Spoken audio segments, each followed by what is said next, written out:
Hello students, NCERT science class 9 के इस video में आपका स्वागत है। ये वीडियो रिलेटेड है 9th क्लास साइंस के चैप्टर 7 जीवों में विविधता से।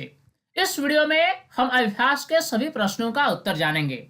आपके एनसीईआरटी बुक्स के एक्सरसाइज में जितने तरह के क्वेश्चंस दिए गए हैं, सभी क्वेश्चंस को हम बारीकी से समझेंगे और उसका उत्तर लिखने की कोशिश करेंगे। इस प्रकार ये वीडियो आपके लिए काफी हेल्पफुल होने वाली है। इस वीडियो को आप लास्ट तक जरूर देखें। आइए वीडियो हम शुरू करते हैं। अभ्यास का पहला प्रश्न है, जीवों के वर्गीकरण से क्या लाभ हैं? जैसा कि हम जानते हैं कि संपूर्ण जीवधारियों को सुव्यवस्थित तरीके से जीव विज्ञान में वर्गीकरण किया गया है। इस प्रश्न में हमसे पूछा गया है कि जीवों के वर्गीकरण से क्या लाभ हैं। आइए इस प्रश्न का जवाब लिखने की हम कोशिश करते हैं। जीवों के वर्गीकरण से निम्नलिखित लाभ हैं। पहला तो यह है कि वर्गीकरण से जीवों की विशाल संख्या को कुछ वर्गों में विभाजित किया जाता है ताकि उनका नामकरण और अध्ययन आसानी से किया जा सके। जैसा कि आप जानते हैं कि हमारी पृथ्वी में विशाल संख्या में जीव मौजूद हैं। इतनी विशाल संख्या में जीवों का अध्ययन करना और उनका नामकरण करना आसान नहीं है। इसीलिए जीवों के वर्गीकरण से यह समस्या का समाधान निकाला जा सकता है। जीवों को अगर हम कुछ विशेष वर्गों में विभाजित कर देते हैं और इस प्रकार उनका अगर अध्ययन करते हैं तो हमारी अध्ययन और नामकरण आसान हो जाती है। तो इस प्रकार जीवों के वर्गीकरण का पहला लाभ तो यह है कि इसमें जीवों का नामकरण और अध्ययन आसान हो जाता है। अगला पॉइंट यह है कि इससे किसी विशिष्ट जीव की पहचान करने में सहायता मिलती है। अगर जीवों का वर्गीकरण किया जाए तो इससे सबसे बड़ी फायदा यह है कि इसमें किसी विशिष्ट प्रकार के जीव की पहचान करने में हमें आसानी होती है। इसी प्रकार जीवों के विभिन्न समूहों के मध्य विकासवादी संबंध को वर्गीकरण के माध्यम से समझा जा सकता है। हमारी पृथ्वी में इतनी विशाल संख्या में स्पीसीज मौजूद हैं। इतनी विशाल संख्या में जो स्पीसीज मौजूद हैं, इन सभी स्पीसीजों के मध्य जो विकासवादी संबंध है, इसको समझने के लिए वर्गीकरण आवश्यक है। इस प्रकार जीवों के वर्गीकरण से अनेक लाभ हैं। अब आइए अगला प्रश्न देखते हैं। अगला प्रश्न पूछा गया है, वर्गीकरण में पदानुक्रम निर्धारण के लिए दो लक्षणों में से आप किस लक्षण का चयन करेंगे? जब जीवों का वर्गीकरण किया जाता है तो जीवों का वर्गीकरण उनके मध्य लक्षणों के आधार पर किया जाता है। इस प्रश्न में हमसे पूछा गया है कि वर्गीकरण में पदानुक्रम निर्धारण के लिए दो लक्षणों में से हम किस लक्षण का चयन करेंगे? अब आइए इस प्रश्न का हम उत्तर लिखते हैं। वर्गीकरण में पदानुक्रम निर्धारण के लिए दो लक्षणों में से सबसे विशिष्ट लक्षणों का चयन करेंगे जो उन जीवों के मध्य मौलिक अंतर पैदा करते हैं। सबसे पहला लक्षण हम वह लेंगे जो उन जीवों के मध्य मौलिक अंतर है। इस प्रकार वर्गीकरण में पदानुक्रम निर्धारण के लिए दो लक्षणों में से सबसे विशिष्ट लक्षण का चयन हम करेंगे जो उन दोनों के बीच मौलिक अंतर पैदा करता है। इसके आधार पर मुख्य विस्तृत समूह निर्धारित होता है। कम महत्वपूर्ण लक्षणों के आधार पर जीवों को क्रमागत उप समूहों में बांटा जाता है। इस प्रकार इस प्रश्न का जवाब हमने लिख लिया। अब हम अगला प्रश्न देखते हैं। अगला है प्रश्न संख्या 3, जीवों के 5 जगत में वर्गीकरण के आधार की व्याख्या कीजिए। अब आइए इस प्रश्न का हम उत्तर लिखते हैं। व्हिटेकर द्वारा संपूर्ण जीव समुदाय को 5 जगतों में वर्गीकृत किया गया जो निम्नवत हैं। व्हिटेकर एक प्रसिद्ध जीव विज्ञानी थे। इन्होंने संपूर्ण जीवधारियों को 5 जगतों में यानी 5 भागों में वर्गीकृत किया। व्हिटेकर ने क्या किया कि संपूर्ण जीव समुदाय को यानी पृथ्वी पर जितने भी जीव मौजूद हैं सभी जीवों को 5 भागों में बांटा। इसमें पहला जो है वह है मोनेरा, दूसरा है प्रोटिस्टा, तीसरा है फंजाई, चौथा है प्लांटी और पांचवा है एनिमेलिया। इस प्रकार व्हिटेकर ने संपूर्ण जीवधारियों को 5 भागों में वर्गीकृत किया: मोनेरा, प्रोटिस्टा, फंजाई, प्लांटी और एनिमेलिया। अब सबसे पहले हम बात करते हैं मोनेरा की। इस जगत के अंतर्गत प्रोकैरियोटी प्रकार के एक कोशिक जीव आते हैं। मोनेरा जगत के अंतर्गत जितने भी जीव आते हैं इनकी कोशिका प्रोकैरियोटी प्रकार की होती हैं। आप पहले ही ये पढ़ चुके होंगे कि कोशिका दो प्रकार की होती हैं। कुछ कोशिका प्रोकैरियोटी होती हैं और कुछ कोशिका यूकैरियोटी होती हैं। मोनेरा के अंतर्गत आने वाले संपूर्ण जीवधारी प्रोकैरियोटी प्रकार की कोशिका के अंतर्गत आते हैं। ये स्वापोषी और विषमपोषी दोनों तरह के होते हैं। मोनेरा के अंतर्गत जो भी जीव आते हैं इसमें कुछ जीव स्वापोषी होते हैं जबकि कुछ जीव विषमपोषी होते हैं। अर्थात कुछ जीव जो हैं अपना भोजन स्वयं बना लेते हैं जबकि कुछ जीव अपना भोजन के लिए दूसरे जीव पर निर्भर रहते हैं। इस प्रकार मोनेरा के अंतर्गत आने वाले जीव स्वापोषी और विषमपोषी दोनों प्रकार के हो सकते हैं।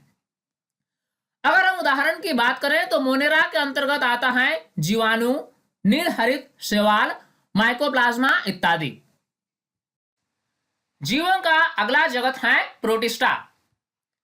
इस जगत के अंतर्गत यूकैरियोटी प्रकार के एक कोशिक जीव आते हैं। प्रोटिस्टा के अंतर्गत आने वाले जीव एक कोशिक होते हैं। जैसे कि मोनेरा के अंतर्गत आने वाले जीव एक कोशिक होते हैं, ठीक वैसे ही प्रोटिस्टा के अंतर्गत आने वाले सभी जीव एक कोशिक होते हैं, परंतु कोशिका का प्रकार जो होता है वह यूकैरियोटी प्रकार का होता है। ये स्वापोषी और विषमपोषी दोनों तरह के होते हैं। कुछ जीव ऐसे हैं जो स्वापोषी होते हैं और कुछ जीव विषमपोषी होते हैं। अगर हम उदाहरण की बात करें तो प्रोटिस्टा के अंतर्गत आने वाले प्रसिद्ध जीवों का उदाहरण है एक कोशिक शैवाल। कुछ ऐसे शैवाल है जो एक कोशिका का बना होता है। ऐसे शैवाल प्रोटिस्टा के अंतर्गत आते हैं। इसी प्रकार पैरामीशियम, अमीबा, यूग्लिना इत्यादि प्रोटिस्टा के अंतर्गत आते हैं। वर्गीकरण का अगला जगत है फंजाई, जिससे कवक भी कहा जाता है। ये विषमपोषी यूकैरियोटी प्रकार के जीव होते हैं। फंजाई के अंतर्गत आने वाले जीव विषमपोषी होते हैं, अर्थात ये अपना भोजन स्वयं नहीं बना पाते। साथ ही इनकी कोशिकाएं जो होती हैं वह यूकैरियोटी प्रकार की होती हैं। ये जीव पोषण के लिए सड़े गले कार्बनिक पदार्थों पर निर्भर रहते हैं, इसलिए इन्हें मृतजीवी कहा जाता है। फंजाई के अंतर्गत जो आने वाले जीव हैं वे सड़े गले कार्बनिक पदार्थों के ऊपर उगाते हैं और इस प्रकार ये जो हैं सड़े गले कार्बनिक पदार्थों पर अपना भोजन प्राप्त करते हैं, इसलिए ऐसे जीवों को मृतजीवी भी कहा जाता है। अगर हम उदाहरण की बात करें तो मशरूम, ईस्ट इत्यादि फंजाई के अंतर्गत आते हैं। नेक्स्ट है प्लांटी। इस जगत में सभी हरे पौधों को रखा गया है। प्लांटी जगत के अंतर्गत जितने भी जीव हैं ये सभी हरे पौधे हैं, यानी सभी प्रकार के हरे पौधों को प्लांटी के अंतर्गत रखा गया है। ये स्वापोषी होते हैं और प्रकाश संश्लेषण के लिए क्लोरोफिल का प्रयोग करते हैं।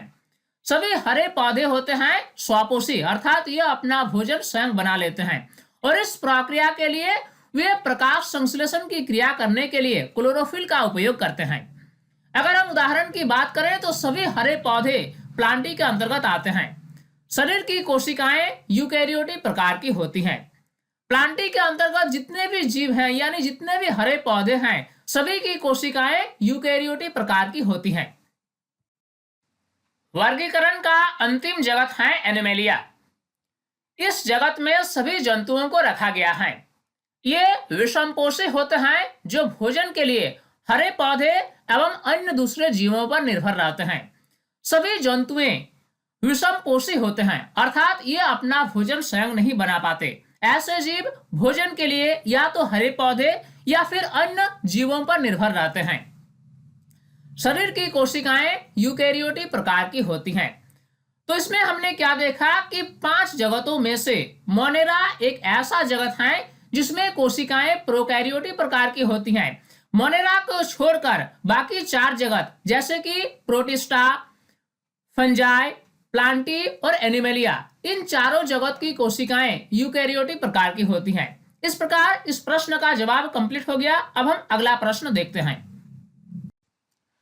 अगला है अभ्यास का प्रश्न संख्या 4। पादप जगत के प्रमुख वर्ग कौन हैं? इस वर्गीकरण का क्या आधार है? इस प्रश्न में हमसे पूछा गया है कि पादप जगत को किन किन वर्गों में विभाजित किया गया है। साथ ही यह भी पूछा गया है कि इस वर्गीकरण का आधार क्या है। अब आइए इस प्रश्न का हम उत्तर लिखते हैं। पादप जगत के प्रमुख वर्ग निम्नलिखित हैं: थैलोफाइटा, ब्रायोफाइटा, टेरिडोफाइटा, जिम्नोस्पर्म्स और एंजियोस्पर्म। इस प्रकार संपूर्ण पादप जगत को निम्नलिखित वर्गों में विभाजित किया गया है: थैलोफाइटा, ब्रायोफाइटा, टेरिडोफाइटा, एंजियोस्पर्म और जिम्नोस्पर्म। अब हमें देखना है कि इस वर्गीकरण का आधार क्या है। पादप जगत के वर्गीकरण के निम्नलिखित आधार हैं। पहला है पादप शरीर के भागों का विकास एवं विभेदन। पौधों के शरीर के किस भाग का विकास होता है और किस किस भाग का विभेदन होता है, इस आधार पर भी पादप जगत के वर्गीकरण को किया जाता है। अगला है जल एवं अन्य पदार्थों को संवहन करने वाले विशिष्ट ऊतकों की उपस्थिति।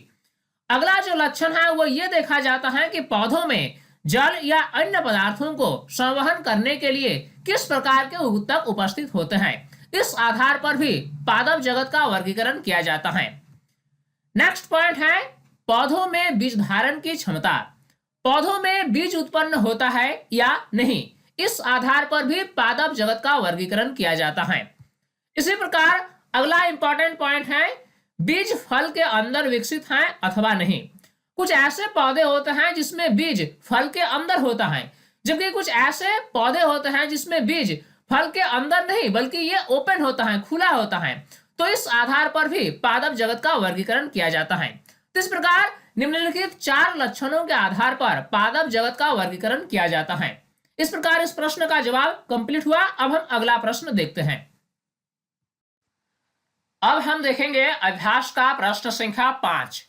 जंतुओं और पौधों के वर्गीकरण के आधारों में मूल अंतर क्या है। इस प्रश्न में हमसे पूछा गया है कि जंतुओं और पौधों के वर्गीकरण में क्या अंतर है, उनके वर्गीकरण के आधारों में मूल अंतर क्या है। अब आइए इस प्रश्न का हम उत्तर लिखने की कोशिश करते हैं। जंतुओं और पौधों के वर्गीकरण के आधारों में निम्नलिखित मूल अंतर हैं। पहला अंतर यह है कि जंतु गति करते हैं परंतु पौधे स्थिर रहते हैं। ये एक मौलिक अंतर है पौधों और जंतुओं के मध्य। जंतु गति करते हैं, एक स्थान से दूसरे स्थान की ओर ये गति कर सकते हैं, परंतु पौधे एक ही स्थान पर स्थिर रहते हैं। ये एक मौलिक अंतर है पौधों और जंतुओं के मध्य। अगला अंतर यह है कि जंतु कोशिका में कोशिका भित्ति का अभाव होता है, जबकि पादप कोशिका में कोशिका भित्ति उपस्थित होती है। चूंकि हमने कोशिकाओं के बारे में पढ़ा है, कोशिकाओं में क्या होता है कि जो पादप कोशिका होती है इसमें बाहर एक मोटी आवरण होती है जिससे कोशिका भित्ति कहा जाता है। इस प्रकार की कोशिका भित्ति जंतु कोशिका में नहीं पाई जाती है। अर्थात जंतु कोशिका में कोशिका भित्ति नहीं पाई जाती है, परंतु पादप कोशिका में कोशिका भित्ति उपस्थित होता है। अगला महत्वपूर्ण अंतर यह है कि जंतु कोशिका में क्लोरोफिल का अभाव होता है, परंतु पादप कोशिका में क्लोरोफिल पाया जाता है। जैसा कि हम जानते हैं कि पौधे प्रकाश संश्लेषण की प्रक्रिया द्वारा अपना भोजन स्वयं बना लेते हैं। कारण क्या है कि पौधों की कोशिका में क्लोरोफिल नामक एक विशेष प्रकार का वर्णक पाया जाता है। इस प्रकार का वर्णक जंतु कोशिका में नहीं पाया जाता है। इस प्रकार ये एक महत्वपूर्ण अंतर है क्लोरोफिल की उपस्थिति। इस प्रकार हम कह सकते हैं कि जंतु विषमपोषी और पौधे स्वापोषी होते हैं। जंतु जो है ये अपना भोजन स्वयं नहीं बना पाते हैं, अर्थात ये विषमपोषी होते हैं, परंतु पौधे प्रकाश संश्लेषण की प्रक्रिया द्वारा अपना भोजन स्वयं बना लेते हैं, अर्थात पौधे स्वापोषी होते हैं। अगला जो महत्वपूर्ण अंतर है वह यह है कि जंतु एक निश्चित आयु तक वृद्धि करते हैं, जबकि पौधे जीवन पर्यंत वृद्धि करते हैं। यह भी एक महत्वपूर्ण अंतर है कि पौधे जो है ये जीवन पर्यंत वृद्धि करते हैं, परंतु जंतु एक निश्चित उम्र तक ही वृद्धि करते हैं। इस प्रकार इस प्रश्न का जवाब कंप्लीट हुआ। अब हम अगला प्रश्न देखते हैं। अगला है प्रश्न संख्या 6। वर्टिब्रेटा यानी कशेरुकी प्राणी को विभिन्न वर्गों में बांटने के आधार की व्याख्या कीजिए। वर्टिब्रेटा एक विशेष प्रकार के जंतु समुदाय को कहा जाता है। वर्टिब्रेटा को विभिन्न वर्गों में बांटने का आधार क्या है, इसके बारे में हमें लिखना है। अब आइए इस प्रश्न का हम उत्तर लिखते हैं। वर्टिब्रेटा यानी कशेरुकी प्राणी में मेरुदंड एवं अंतकंकाल पाया जाता है। वैसे जंतु वर्टिब्रेटा के अंतर्गत आता है जिसमें मेरुदंड और अंतकंकाल पाया जाता है। यानी अंत कंकाल कहने का मतलब कि ऐसा कंकाल जो शरीर के अंदर हो, यानी हड्डियों का शरीर के अंदर उपस्थित रहना, इससे अंत कंकाल कहा जाता है। वर्टिब्रेटा के अंतर्गत वैसे जंतु आते हैं जिसमें मेरुदंड और अंत कंकाल पाया जाता है। इन जंतुओं के वर्गीकरण का निम्नलिखित मुख्य आधार है। पहला यह है कि त्वचा पर श्लेष्मा ग्रंथियां, श्वेत ग्रंथियां, तेल ग्रंथियां, दुग्ध ग्रंथियां आदि की उपस्थिति। वर्टिब्रेटा जंतु को विभिन्न भागों में जो बांटा जाता है, तो इसमें यह देखा जाता है कि जंतुओं में इस प्रकार की ग्रंथि उपस्थित है या नहीं, जैसे कि श्लेष्मा ग्रंथि, श्वेत ग्रंथि, तेल ग्रंथि, दुग्ध ग्रंथि इत्यादि। अगला पॉइंट है बाह्य आवरण, शल्क, हर्नी प्लेट्स, पंख या बाल से बना होना। जंतुओं को विभिन्न भागों में जो बांटा जाता है, वर्टिब्रेटा के अंतर्गत आने वाले जंतुओं को विभिन्न वर्गों में बांटे जाने का आधार ये भी है कि उनका बाह्य आवरण, शल्क, हर्नी प्लेट्स, पंख या बाल से बना है या नहीं। नेक्स्ट पॉइंट यह है कि अंत कंकाल उपास्थि या अस्थि से बना होता है। चूंकि हम जानते हैं कि हड्डियां दो प्रकार की होती हैं, अस्थि और उपास्थि। उपास्थि कोमल होती हैं और अस्थि कठोर होती हैं। तो इस आधार पर भी जंतुओं का वर्गीकरण किया जाता है कि उसका अंत कंकाल उपास्थि से बना है या अस्थि से बना है। नेक्स्ट पॉइंट है श्वसन क्लोम, त्वचा या फेफड़ों द्वारा होता है। जंतु किस प्रकार से श्वसन क्रिया करते हैं, क्या वे क्लोम से करते हैं, त्वचा से करते हैं या फेफड़े से करते हैं, इस आधार पर भी वर्टिब्रेटा को वर्गीकृत किया जाता है। अगला पॉइंट है हृदय में कक्षों की संख्या। उनके हार्ट में कितने चैम्बर हैं, कितने कक्ष हैं, इस आधार पर भी वर्गीकरण किया जाता है। अग्रपादों का पंखों में रूपांतरण है या नहीं, इस आधार पर भी वर्गीकरण किया जाता है। नेक्स्ट पॉइंट है असमतापी या समतापी। कुछ ऐसे जंतु हैं जिसका शरीर का तापमान एक निश्चित होता है, वैसे जंतु को समतापी जंतु कहा जाता है। परंतु कुछ ऐसे जंतु हैं जिसके शरीर का तापमान बाहरी वातावरण पर निर्भर करता है, वैसे जंतु को असमतापी जंतु कहा जाता है। यानी जंतु समतापी हैं या असमतापी, इसके आधार पर भी वर्टिब्रेटा को वर्गीकृत किया जाता है। अंडप्रजक या जरायुज जंतु। जंतु किस प्रकार का है, क्या वह जंतु अंडप्रजक है या जरायुज जंतु है। अंडप्रजक जंतु वैसे जंतु को कहा जाता है जो अंडे देती हैं, और जरायुज जंतु वैसे जंतु को कहा जाता है जो एक विकसित शिशु को जन्म देता है। इस आधार पर भी वर्टिब्रेटा को वर्गीकृत किया जाता है। वर्गीकरण का अगला आधार है अंडे जल में या जल से बाहर देता है। अगर जंतु अंडप्रजक जंतु है तो क्या वे अपने अंडे जल में या जल से बाहर देता है, इस आधार पर भी वर्गीकरण किया जाता है। अंडे कवच रहित या कवच युक्त होता है।